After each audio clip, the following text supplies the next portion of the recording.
भगवान का दूसरा विवाह कैसे हुआ उसकी बड़ी सुंदर कथा आई। एक सत्राजित नाम का राजा है जिसने सूर्य भगवान का तप करके बड़ी सुंदर दिव्य मणि प्राप्त कर रखी है, स्यमंतक मणि। उस मणि का ऐसा चमत्कार कि नित्य 8 बार सोना देती है और कोई रात्रि में भी यदि उसको पहन करके कहीं जाए एकदम दिन जैसा प्रकाश। बड़ी दिव्य मणि है। उसी मणि को पहन करके सत्राजित भगवान द्वारिकाधीश से मिलने एक दिन गए। अब सभा में बैठे कुछ लोगों ने देखा ये मणि तो बड़ी गजब की है। मणि तो गजब की है लेकिन जिसके गले में है वो गजब का नहीं। ये मणि कहीं हमारे महाराज के गले में हो तो फिर ज्यादा शोभावान हो। लेकिन सत्राजित ने देने से मना कर दिया। मैंने बड़ी साधना करके इसको पाया है, कैसे दे दूं? भगवान ने कहा कोई बात नहीं, आपकी चीज रखो अपने पास। और एक दिन संयोग से उसी मणि को सत्राजित का भाई जो प्रसेन था वो पहन करके शिकार खेलने गया तो शिकार खेलने, लेकिन स्वतः ही शिकार बन बैठा। एक सिंह ने आकर के उसका वध कर दिया और मणि को ले जाने लगा वो सिंह। उसी समय कोई भालू आया और उस सिंह का वध करके वो मणि स्वयं भालू ही ले गया। ये भालू रीछ कोई और नहीं जामवंत जी है। भाई सिंह को कौन परास्त कर सकता? कई दिनों तक जब प्रसेन लौट करके नगर में नहीं आए तो लोगों को शंका होने लगी और सभी नगर के लोग कहने लगे देखो भगवान द्वारिकाधीश ही मणि चाह रहे थे। जब सत्राजित ने नहीं दी तो उसके भाई को मरवा दिया और स्वतः मणि ले ली होगी। लोग अंदाजे में बात करते, प्रमाण नहीं है लेकिन बस कुछ भी। और एक व्यक्ति ने ये बात बोली तो धीरे धीरे सारे नगर में बस यही चर्चा। देखो बचपन की आदतें बड़े होने पर भी नहीं जाती हैं। ये पहले माखन की चोरी करता था, मणि की चोरी करने लगा। साक्षात परमात्मा उनको भी लोगों ने नहीं छोड़ा। यही तो दुनिया है। आप चाहे जैसे चले, कैसे भी चले, आप जो टोकने वाला व्यक्ति है, बुराई करने वाला वो करेगा। अब जो माँ बहनें एकदम पूजा पाठ नहीं करती, नास्तिक टाइप से है, तो बैठे रहेंगे दरवाजे और कोई पूजा करने गई वहां से देखो कितनी भक्तानी बनी हुई है और 2-4 बैठी रहेंगे वो और सुर में सुर मिलाएंगे। ये ऐसी है, दिखावा करती है, एकदम पाखंड है।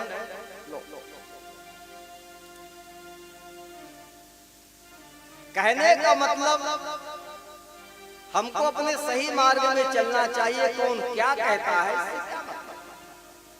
आप चाहे अच्छे मार्ग में चले चाहे बुरे मार्ग में, जो बुराई करने वाला उसका काम इतना ही है। इसलिए किसी की परवाह नहीं करनी है। मुझे तो काम ईश्वर से, जगत रूठे तो रूठन दे, बस लगे रहो। भगवान को छोड़ना नहीं, सतमार्ग को छोड़ना नहीं और किसी की परवाह करना नहीं। जब भगवान ने देखा कि अब तो कलंक लग ही चुका है और जब तक वो मणि मिलेगी नहीं बात बनेगी, मणि की खोज तो करनी पड़ेगी। 10-15 लोगों को साथ में लिया भगवान ने, मणि की तलाश में निकले। काफी दूर जंगल में अंदर जाने पर देखा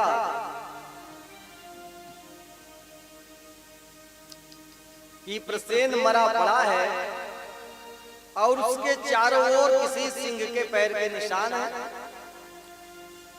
उन्हीं पद चिन्हों को देखते हुए थोड़ा सा आगे बढ़े तो वो सिंह भी मरा पड़ा था और उसके आसपास किसी भालू के पैर के निशान दिखाई पड़े। उन्हीं पद चिन्हों को देखते हुए काफी दूर आगे जाने पर एक बहुत विशाल गुफा दिखाई पड़ी। भगवान ने 10-15 लोगों को बाहर ही खड़ा किया, जिनको साथ में ले गए थे, और स्वयं गुफा के अंदर प्रविष्ट हो गए। अंदर जाकर के गुफा में देखा तो एक कन्या उस मणि को लेकर के खेल रही थी, और उस कन्या ने जैसे भगवान को देखा वैसे जोर से चिल्लाने लगी। इतने में जामवंत जी आ गए। किसी पर पुरुष को अपनी गुफा में देखा जामवंत जी ने, तब तो मानो भयंकर यहाँ पर द्वंद्व युद्ध प्रारंभ हो। युद्ध करते करते लगभग 27 दिन बीते, और जैसे 28वें दिन भगवान ने बड़ी जोर की पिटाई करी जामवंत जी की, हाथ जोड़ करके खड़े हो गए। कहा, प्रभु मैंने पहचाना, आप कोई और नहीं, मेरे राघवेंद्र सरकार ही है, क्योंकि संसार में इतनी शक्ति किसी के पास नहीं जो युद्ध में मुझे पराजित कर सके।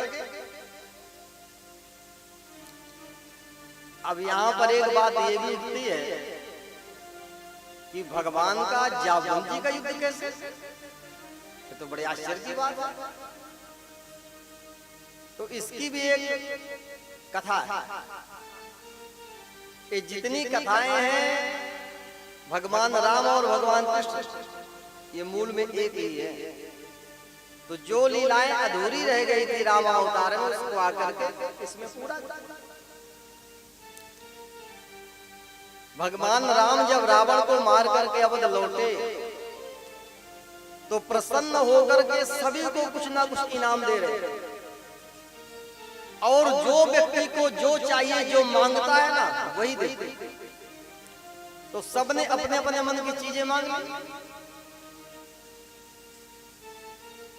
जब जामवंत जी का नंबर आया, भगवान ने कहा, आप भी बोलो क्या चाहिए। जामवंत जी ने कहा, प्रभु इतना बड़ा युद्ध जरूर हुआ, लेकिन मेरे बराबरी का योद्धा कोई मिला नहीं। एक था रावण, उसको तो आपने मार दिया, इसलिए मेरे बाजुओं की खुजली अभी तक शांत नहीं हुई। अब रावण को तो आपने मार दिया, तो मैं किसके साथ युद्ध करूं? इसलिए आप ही मेरे बराबरी के बचे हो, तो दो दो हाथ हो जाए हमारा आपका। भगवान ने कहा, कैसी बात करते हैं आप? एक तो आप बुजुर्ग हैं और दूसरे सेवक रूप में भी हैं। बुजुर्ग के नाते भी युद्ध संभव नहीं, सेवक के नाते भी युद्ध संभव नहीं। लेकिन जामवंत जी ने जिद कर ली, लेंगे तो हम यही। अब आपकी मर्जी। अब भगवान तो किसी को निराश करना नहीं चाहते। कहा चलो ठीक, हमने आपको दिया, लेकिन जो हमने दिया है अभी ये मिलेगा नहीं आपको, पेंडिंग में रहेगा। समझो उधार रहा हमारा।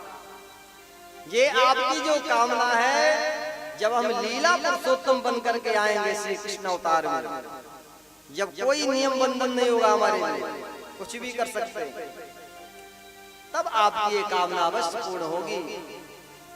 अभी तो मर्यादा पुरुषोत्तम बन करके आए हैं, तो युद्ध करना ठीक नहीं मर्यादा के विरुद्ध।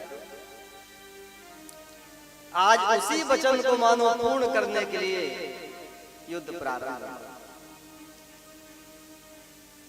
जाबन जी ने पूछा, प्रभु आप यहाँ पर कैसे आए? भगवान ने कहा, इस मणि की तलाश में आए हैं जो आपके पास में है। अब ये मणि यदि आप हमको दे दो तो हमारा कलंक मिट जाए। जाबन जी ने कहा, प्रभु आपके लिए तो ये जीवन हाजिर है, लेकिन ये मणि नहीं मिल सकती है। क्यों? जाबन जी ने कहा, ये मणि तो मैंने अपनी बेटी को दे दी, और बेटी को दी हुई कोई भी चीज ली तो जा सकती नहीं, कन्या है। अब यदि मणि चाहिए तो बस इस कन्या को ही ले जाओ, यही उपाय है। और बड़ा ही सुंदर भगवान का दूसरा विवाह जाम्बवती के साथ संपन्न हो गया, मानो जंगल में मंगल हो गया। बोले भक्त वत्सल भगवान